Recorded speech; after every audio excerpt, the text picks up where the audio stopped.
রহমান লিখেছেন, জিনের অস্তিত্ব সম্পর্কে জানতে চাই। জিনের অস্তিত্ব আছে, এটাকে অস্বীকার করলে ঈমান থাকবে না। সূরা জিন কোরআনে কারিমে আল্লাহ তাআলা এই নামে একটা সূরাই নাজিল করেছেন। জিনদের সাথে নবী সাল্লাল্লাহু আলাইহি ওয়াসাল্লামের সাক্ষাৎ হয়েছে, তারা ঈমান এনেছে, পরিষ্কার বক্তব্য রয়েছে এবং আরও বিভিন্ন আয়াতে জিন মানুষের উপরে সাওয়ার হয় সে বিষয়ে বলেছেন। অতএব এটাকে অস্বীকার করলে ঈমান থাকবে না। বিজ্ঞান আজকাল এখনও পর্যন্ত জিনের অস্তিত্বকে স্বীকার করে না, অথচ জিনের উপদ্রব আছে এরকম জায়গায় যদি কেউ যাওয়ার সুযোগ পান, তার কাছে দিনের আলামত পরিষ্কার চাক্ষুষ তিনি দেখতে পারেন দিনের কার্যক্রম, অ্যাক্টিভিটিস, কর্মকাণ্ড।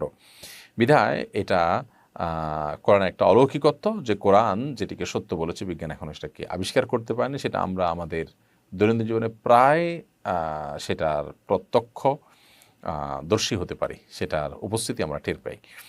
তো এতে আমাদের ঈমান আরও বৃদ্ধি হওয়ার কথা। বিজ্ঞান সব কিছু, বিজ্ঞান তো একটা ধারণার নাম, বিজ্ঞান তো কোনো চূড়ান্ত কিছু না। বিজ্ঞানের যে ধারণা, বিজ্ঞানের যে তথ্য, সেটা পরিবর্তন হতে থাকে, গবেষণা চলতে থাকে। অনেক কিছু বিজ্ঞান একসময় স্বীকার করে, এখন স্বীকার করছে, আবার অনেক কিছু সামনে স্বীকার করবে। তো বিজ্ঞান দিয়ে তো আর কোরআন হাদিস সাব্যস্ত হবে না, সঠিক সাব্যস্ত হবে না, কারণ ধারণা দিয়ে তো নিশ্চিত বিষয়কে মূল্যায়ন করা যায় না। জান্নাতুল নওরি লিখেছেন, প্রবাসী স্বামীর কিভাবে স্ত্রীদের প্রতি যত্নশীল হওয়া উচিত?